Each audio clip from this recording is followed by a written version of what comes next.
विद्यार्थी मित्रांनो नमस्कार. मी डॉक्टर भारत यलगडाख, सहाय्यक प्राध्यापक, department of geography, KRT art, BH commerce आणि EM science, popularly known as KTHM college. विद्यार्थी मित्रांनो, सर्वप्रथम आजच्या तासिकेमध्ये मी तुमचे सहर्ष स्वागत करीत आहे. आपण SYBHI सेमिस्टर 3 यामधील introduction to geographical information system हा जो स्किल बेसचा कोर्स दिला आहे, यामध्ये आपण सर्वात महत्त्वाचे आपण बघतोय की दुसरा टॉपिक स्पेशल डेटा. या स्पेशल डेटाविषयी माहिती बघत असताना मागील तासिकेला बघितलं की स्पेशल डेटामध्ये कोणकोणत्या घटके अंतर्भूत असले पाहिजे, कोणकोणत्या घटकाच्या सहाय्याने स्पेशल डेटा अतिशय महत्त्वाचं स्थान आपल्याला त्या ठिकाणी बघितलं गेलं याचा विचार केला आहे. आता या अवकाशिक डेटा असेल किंवा अभिसंत्रीय सांख्यिकी डेटा असेल, या सांख्यिकी डेटाविषयी आपण माहिती बघत असताना आपल्याला या स्पेशल डेटामध्ये कोणकोणत्या गोष्टी आपण बघितल्या त्यामध्ये प्रमाण असलं पाहिजे, त्यामध्ये असणारे प्रक्षेपण असलं पाहिजे, त्या ठिकाणी असणारी सूची असली पाहिजे, त्या ठिकाणी असणाऱ्या सर्वात महत्त्वाची गोष्ट आहे की तो डेटा असेल तर तो नकाशा तयार करण्यासाठी या डेटाचा कसा वापर करून कशा प्रकारे नकाशा तयार करू शकतो हे आपण मागील तासिकेला बघितलं. याचबरोबर आजच्या तासिकेला बघायचं आहे आपल्याला की प्रमाण म्हणजे काय, की प्रमाण सांगत असताना किंवा प्रमाण असताना कोणकोणते घटक या स्पेशल डेटासाठी अतिशय महत्त्वाचं आहे, म्हणजे त्याच्यावरून आपण नकाशा तयार करू शकतो हेच आपण या ठिकाणी मागोवा घेतला आहे. चला तर विद्यार्थी मित्रांनो, आजच्या तासिकेला टू बी कंटिन्यू किंवा मागील तासिकेचाच विचार करून आपण चला पुढे बघणार आहोत. विचार करत असताना आपल्याला असं बघायचं आहे की प्रमाण. आता प्रमाण म्हणजे काय तुम्हाला माहिती आहे की प्रमाण म्हणजे काय, की नकाशावरील अंतर बरोबर जमिनीवरील अंतर यांचा जो सहसंबंध, यांचा जो प्रमाण असतं, यांचं जे गुणोत्तर असतं किंवा यांचा जो रेशो असतो त्याला आपण काय म्हणतो, प्रमाण असं म्हणतो. म्हणजे जे नकाशावर उदाहरणार्थ नकाशावर असणारा अंतर 1 सेंटीमीटर असेल आणि तेच जमिनीवर असणारा अंतर 1 किलोमीटर असेल, म्हणजे झालं नकाशावरचं प्रमाण आणि हे झालं जमिनीवरचं प्रमाण. या दोन्ही मधला असणारा गुणोत्तर असेल तर त्याला आपण काय म्हणतो, प्रमाण असं म्हणतो. आता उदाहरणार्थ आपण असा विचार करू की नकाशा हे प्रत्यक्ष भौगोलिक प्रदेशाचे प्रातिनिधिक स्वरूप असल्यामुळे ते नेहमीच एक विशिष्ट प्रमाणामध्ये असू शकतं. म्हणजे विशिष्ट प्रमाणात कसं म्हणता येईल की नकाशा हे भौगोलिक प्रदेशाचे प्रातिनिधिक स्वरूप असल्यामुळे आणि त्या विशिष्ट प्रमाणामध्ये असलं म्हणजे विशिष्ट प्रमाण त्याला असलं पाहिजे. म्हणजे कुठल्याही भौगोलिक प्रदेशाचं आपल्याला स्वरूप दाखवायचं असेल किंवा प्रदेश स्वरूप दाखवायचं असेल तर त्याला विशिष्ट प्रमाण असेल तरच त्या नकाशाला अर्थ आहे. जर त्या नकाशाला जर विशिष्ट प्रमाणच नसेल तर तो नकाशा कसल्याही प्रकारचा व्यवस्थित दिसणार नाही. म्हणजे तर त्या नकाशामध्ये आपल्याला सर्वात महत्त्वाची गोष्ट आहे की त्याला विशिष्ट प्रमाण असेल तरच तो नकाशा चांगला होऊ शकतो किंवा चांगला मानला जाऊ शकतो. म्हणजे हे नकाशे हे प्रदेशाच्या अवकाश व्याप्ती आहेत किंवा स्पेशल डेटा वापरण्यासाठी किती लहान आहे आणि त्यामुळे कळते याला की प्रमाण कसं करता येईल याचाही आपल्या या ठिकाणी विचार करता गेलो. यथार्थ म्हणजे रिअल वर्ल्ड किंवा नकाशा आणि सर्वात महत्त्वाची गोष्ट आहे की नकाशा आणि रिअल वर्ल्ड किंवा प्रदेश असेल किंवा त्याचा नकाशा यांचा प्रमाण करणारा जो यातील प्रमाण हे त्यांचं दुवा आहे. म्हणजे सरफेस असेल, म्हणजे थोडक्यात मगाशी सांगितलं की जमीन असेल आणि कागद असेल, जमिनीवरला असेल किंवा नकाशावरला असेल, यामधला जो दुवा किंवा यामधला रिअल वर्ल्ड किंवा यामधल्या गोष्टी जर सांगण्याचं काम कोण करत असेल तर ते प्रमाण करतं असं आपल्याला म्हणायचंय. म्हणजे या प्रमाणाच्या साहाय्याने आपण ह्या गोष्टी साध्य करू शकतो. म्हणजे प्रमाण असेल तर प्रमाणाच्या साहाय्यानेच म्हणजे नकाशावरती आपल्याला सांगू शकतो की नकाशा किती मोठा असला पाहिजे, किती लहान असला पाहिजे, किंवा त्या ठिकाणी असणारा प्रदेश असेल तो कसा आहे, किती मोठा आहे, किती छोटा आहे. आपलं म्हणजे रिअल वर्ल्डची कल्पना किंवा रिअल वर्ल्डची आपल्याला जर गोष्ट सांगायची असेल किंवा रिअल वर्ल्ड जर चांगल्या प्रकारे समजून सांगायचं असेल तर त्यासाठी आपल्याला प्रमाण हे आवश्यक असलं पाहिजे. जर चांगल्या प्रकारचं प्रमाण असेल तर त्या ठिकाणी आपल्याला त्या ठिकाणच्याच अशा प्रकारचा नकाशा त्या ठिकाणी निर्माण होऊ शकतो असे आपण या ठिकाणी म्हणू शकतो. म्हणजे थोडक्यात मगाशी मी तुम्हाला सांगितलं की नकाशा 2 ठिकाणामधील अंतर असेल आणि यथार्थ प्रदेशातील म्हणजे यथार्थ म्हणजे जो प्रदेश दिलाय तो या यथार्थ प्रदेशामधील असणाऱ्या त्याच 2 ठिकाणामधील अंतर असेल, यांच्या गुणोत्तराची व्याख्या आपण प्रमाणाची व्याख्या वापरली. म्हणजे या दोन्ही गोष्टींचं असणारं प्रमाण असेल म्हणजे नकाशावरील 2 ठिकाणामधील अंतर आणि यथार्थ प्रदेशामध्ये सरफेस म्हणजे जमिनीवरती अंतर असणार या 2 ठिकाणामधील असणारं अंतर, या गुणोत्तर यांचं प्रमाण आपण प्रमाणाची व्याख्या मानली. पण त्याच प्रदेशातील वैशिष्ट्ये नकाशावर किती तपशीलपणे दिसू शकतील याची कल्पना देणाऱ्या परिणामालाही आपण प्रमाण असू शकतो असे आपण म्हणतो. पण भौगोलिक माहिती प्रणालीच्या परिभाषेमध्ये जर आपल्याला सांगायचं असेल किंवा जीआयच्या परिभाषेत आपल्याला जर सांगायचं असेल, प्रमाण म्हणजे वियोजन म्हणजे तपशीलवार दाखवण्याचे परिमाण असते. म्हणजे नकाशात प्रमुख दाखवण्याच्या मुख्य 3 पद्धती असू शकतात. म्हणजे प्रमाण म्हणजे वियोजन किंवा तपशीलवार दाखवण्याचे परिमाण तो कोणते, त्या प्रमुख 3 पद्धती कोणकोणत्या त्यामध्ये बघा, शब्द प्रमाण असेल, रेषा प्रमाण असेल, गुणोत्तर प्रमाण असेल. म्हणजे वर्बल स्केल, ग्राफिकल स्केल आणि रेशो स्केल अशा 3 गोष्टी आपल्याला या ठिकाणी या वियोजनाच्या सहाय्याने आपल्याला दाखवू शकतात. उदाहरणार्थ 1 सेंटीमीटर लांबीची रेषा 50 मीटर अंतर दर्शविते. हे प्रमाण 1 सेंटीमीटर लांबीची रेषा काढून एका टोकास दुसऱ्या टोकामध्ये 50 मीटर आहे असे अंक लेखून रेषा दाखवता येतात. पण हेच प्रमाण गुणोत्तरामध्ये लिहित असताना एकाच 50 एकाच 5000 म्हणजेच नकाशावरील 1 सेंटीमीटर आणि जमिनीवरील 500 सेंटीमीटरचे म्हणजेच 50 मीटरचे प्रतिनिधित्व करते असे आपल्याला मांडता येऊ शकते. म्हणजे ह्या अशा वेगवेगळ्या प्रकारच्या पद्धतीच्या साह्याने आपण नकाशा सांगू शकतो. म्हणजे नकाशाचं सांगितलं रावगाने सांगितलं तुम्हाला शब्द प्रमाण असेल, रेषा प्रमाण असेल आणि गुणोत्तर प्रमाण असेल. म्हणजे रेशो स्केल असेल किंवा व्हर्बल स्केल असेल किंवा ग्राफिकल स्केल असेल. जसं मग अशी मी तुम्हाला एक व्याख्या सांगितली, एक गोष्ट समजून सांगितली की 1 सेंटीमीटर लांबीची रेषा 50 मीटर अंतर दर्शवते. 1 सेंटीमीटर लांबीची रेषा 1 सेंटीमीटर ही नकाशावरती 50 मीटर अंतर दर्शविते आणि हे एक प्रमाण 1 सेंटीमीटर लांबीची रेषा काढून त्याच्या टोकास एका टोकास 0 आणि दुसऱ्या टोकास 50 मीटर अंतर दर्शविते. अंक लिहून प्रमाण दाखवता येतात. हेच प्रमाण गुणोत्तरामध्ये एकाच 5000 म्हणजे नकाशावर 1 सेंटीमीटर आज जमिनीवर 5000 सेंटीमीटर म्हणजेच 50 मीटरचे प्रतिनिधित्व करते असे आपल्या या ठिकाणी अर्थानं मानता येतं. आता त्याही पुढे गेल्यानंतर आपल्याला असं म्हणता येतं की अवकाशी किंवा या असणाऱ्या स्पेशल डेटाविषयी करता असताना हवाई छायाचित्र सर्वात महत्त्वाचं एरियल फोटोग्राफी आणि उपग्रह प्रतिमा वापरून आपण सर्वात महत्त्वाची गोष्ट आहे की डेटा कलेक्ट करत असतो.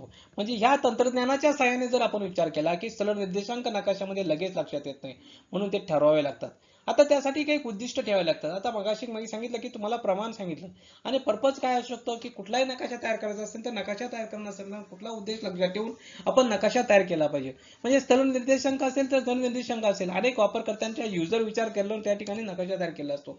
म्हणजेच या असणाऱ्या स्पेशल डेटाविषयी असणाऱ्या वेगवेगळ्या प्रकारचे स्तर आपल्याला त्या ठिकाणी ओळखता येऊ शकतात. म्हणजेच काही नकाशे एखाद्या विशिष्ट हेतूनेच तयार केलेले असतात. आता एखादा विशिष्ट हेतू काय आहे तर त्या ठिकाणी आपण शकतो की पॉलिटिकल मॅप असेल, त्यानंतर एक फिजिकल मॅप्स असेल, त्यानंतर एखादा मिलिटरी संरक्षणाच्या दृष्टिकोनातून तयार केला असेल किंवा जंगलाचा मॅप असेल किंवा एखादा सॉइल मॅप असू शकतो किंवा रिलीफ दाखवला शकतो किंवा रिव्हरचा मॅप असू शकतो. म्हणजे अशा वेगवेगळ्या प्रकारचा एका विशिष्ट उद्देश किंवा विशिष्ट हेतूच तयार करून त्या ठिकाणी नकाशा तयार करू शकतो. किंवा उदाहरणार्थ आपण जर बघितलं पर्यटनासाठी पर्यटन केलेल्या नकाशामध्ये कदाचित रस्ते, राहण्याचे ठिकाणी यासारख्या विशिष्ट घटना दाखवल्या असतात. म्हणजे सर्वात महत्त्वाची गोष्ट आहे की त्यासाठी असणारा हेतू, तो हेतू डोळ्यासमोर ठेवून त्याच प्रकारचे नकाशे म्हणजे पर्यटनाचा नकाशा तयार करत असताना आपल्याला त्या ठिकाणी नकाशामध्ये असणारे रस्ता दाखवणं सर्वात महत्त्वाची गोष्ट आहे. म्हणजे त्या पर्यटकाला आवश्यक असणारं राहण्याचं ठिकाण असेल, त्या ठिकाणी सर्वात महत्त्वाची गोष्ट आहे की त्या ठिकाणी किती कोणकोणत्या घटना आहे किंवा कोणकोणत्या या गोष्टी दाखवल्या गेल्या पाहिजेत ह्या सर्वात महत्त्वाचा विचार त्या ठिकाणी आला गेला पाहिजे.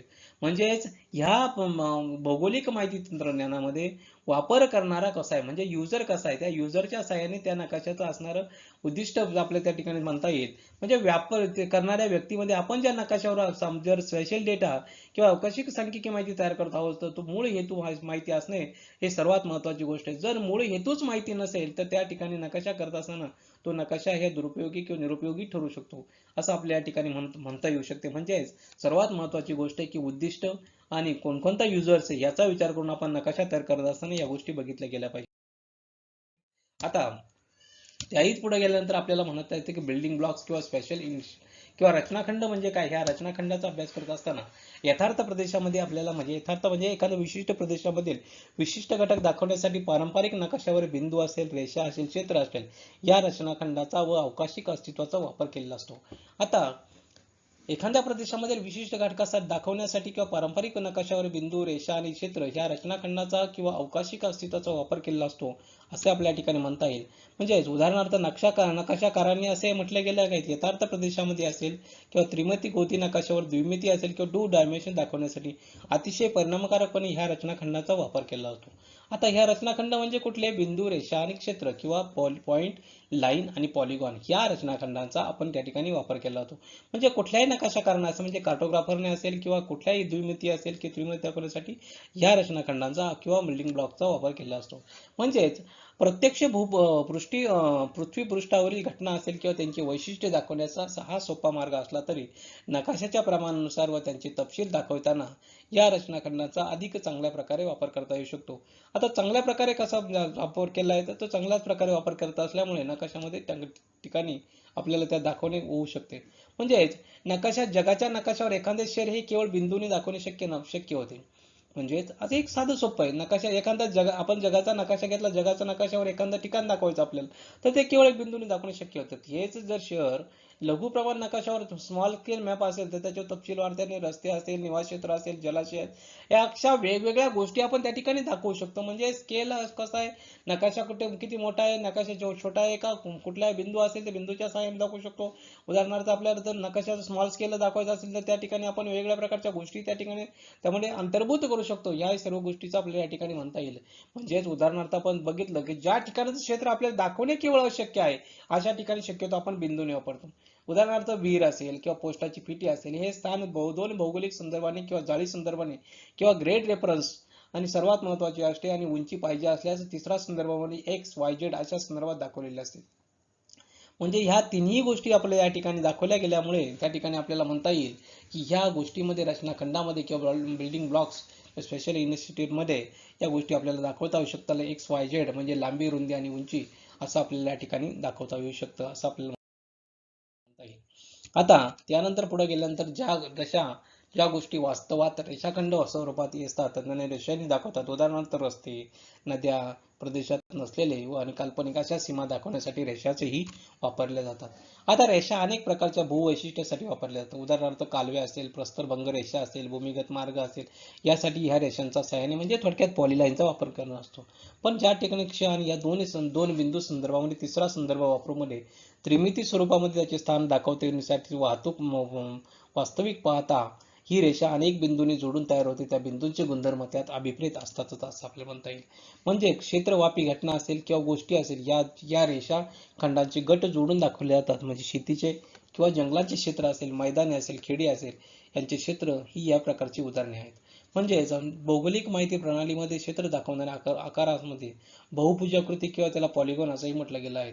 म्हणजे असा बहुभुजाकृतीला किंवा पॉलिगॉन आपण म्हणजे मगाशी शब्द वापरला की या ठिकाणी क्षेत्र असेल किंवा मैदान असेल, खेडी असेल, या सर्वांचा वापर करण्यासाठी किंवा हे दाखवण्यासाठी GIS मध्ये किंवा भौगोलिक माहिती प्रणालीमध्ये आपण पॉलिगॉन किंवा त्याला म्हणतो बहुभुजाकृती असंही म्हटलं त्याचा वापर आपल्याला करावा लागतो किंवा केला जातो. आता बहुभुजाकृतीचे दोन प्रकार पडतात. म्हणजे त्याच्यामध्ये आइसलँड पॉलिगॉन किंवा समीप किंवा ऍडजस्ट बहुभुजाकृती, स्वतंत्र बहुभुजाकृती किंवा समीप बहुभुजाकृती असे दोन प्रकार आपल्याला त्या ठिकाणी दाखवण्यात आले आहे. म्हणजेच आता त्याच्या पुढे एक उदाहरण बघत असताना आपण म्हणूया की एखाद्या शहरामध्ये औद्योगिक संकुलाने व्यापलेला भाग किंवा विस्तृत वाटिकेचा भाग एक स्वतंत्र म्हणजे बेटासारखी बहुभुजाकृतीचे उदाहरण. इतर बहुभुजाकृती म्हणजे उदाहरणार्थ जर शेतजमिनीचे एकमेकात जोडलेले तुकडे, जवळजवळची खेडी, प्रशासकीय विभाग हे सर्व समीप बहुभुजाकृतीचे उदाहरण आहेत. बहुभुजाकृती दाखवताना रेषाखंड दोन अक्ष संदर्भ एक्स आणि वाय वापरून दाखवले असतात. अशा सांख्यिकी तिसरा अक्ष वापरल्यास बहुभुजाकृतीचा त्रिमिती पृष्ठ किंवा 3 डायमेन्शन सरफेस तयार होतो. हे सर्वात महत्वाची गोष्ट आहे की या ठिकाणी बहुभुजाकृती दाखवत असताना म्हणजे स्वतंत्र बहुभुजाकृती कशी आणि समीप बहुभुजाकृती कशी हे आपल्याला या ठिकाणी उदाहरणाच्या सहाय्याने तुम्हाला समजलेलं असेल. म्हणजे ह्या गोष्टी आपल्याला दाखवत असताना या गोष्टीचा आपल्याला या ठिकाणी विचार करावा लागतो. आता त्यानंतर पुढे गेल्यानंतर म्हणलं जातं की ह्या असणाऱ्या स्पेशल डेटामध्ये सांख्यिकी माहिती सांगत असताना सर्वसामान्य, वास्तव आणि घटनादर्शक सरळता अशी असली पाहिजे. म्हणजे थोडक्यात जनरलाइज असली पाहिजे, सिम्प्लिफाईड असली पाहिजे असे आपल्या ठिकाणी म्हणता येईल. अनेकदा हे वास्तव, सरळता तंत्रजन्य आहेत. हवाई छायाचित्र असेल, उपग्रह प्रतिमा असेल, स्थलदर्शक नकाशा असेल, जनगणना असेल, सांख्यिकी असेल, हे सर्वताच तंत्रजन्य सरळता व विस्तृत उपाययोजना किंवा वाईड ऍप्लिकेशन योग्य अशी वृत्ती असू शकते असे आपल्या ठिकाणी म्हणता येईल. थोडक्यात नकाशाचे प्रमाण आणि प्रतिमेचे योजन यावरती अवलंबून असू शकतो असं म्हणता येईल. थोडक्यात एखाद्या गोष्टीची आपल्याला जर सरळता किंवा वास्तव दाखवायचं असेल तर त्यासाठी हवाई छायाचित्र, उपग्रह प्रतिमा आणि स्थलदर्शक नकाशा व जनगणना सांख्यिकीच्या सहाय्याने आपण एक वेगळ्या प्रकारचे वाईड ऍप्लिकेशन आपण घ्या GIS च्या माध्यमातून किंवा जॉग्राफिकल इन्फॉर्मेशन सिस्टीम म्हणजे भौगोलिक माहिती प्रणालीच्या आधारे आपण त्या ठिकाणी दाखवू शकतो. म्हणजे सांख्यिकीतील ही सरळता किंवा तपशिलाची सहजता ही GIS च्या उपयोगासाठी खूपच उपयुक्त ठरू शकते असे आपल्या ठिकाणी म्हणता येईल. म्हणजेच त्याही पुढे आपण विचार करत असताना की नदीपात्राची रुंदी असेल किंवा नदीपात्रातील वाळूच्या संचयनाची उंची असेल असे अनेक सूक्ष्म तपशील प्रमाणाचे असेल किंवा नियोजनाचे नियंत्रण करणे शक्य आहेत. म्हणजे अशा वेगळ्या प्रकारच्या असल्याने हा स्पेशल डेटाच्या सहाय्याने आपण वेगवेगळ्या प्रकारचे ऍप्लिकेशन अशा या घटनांच्या आधारे किंवा या असणाऱ्या गोष्टींचे उद्दिष्ट असेल किंवा प्रमाणाच्या आधारे आपण दाखवू शकतो असं आपल्या ठिकाणी म्हणता येईल. थोडक्यात या असणाऱ्या प्रत्येक गोष्टी आपण बघत असताना या घटकाविषयी सांगत असताना आपल्याला नकाशाचं प्रमाण असेल किंवा याच्यावर अवलंबून असतं असं आपल्या ठिकाणी सांगता येईल.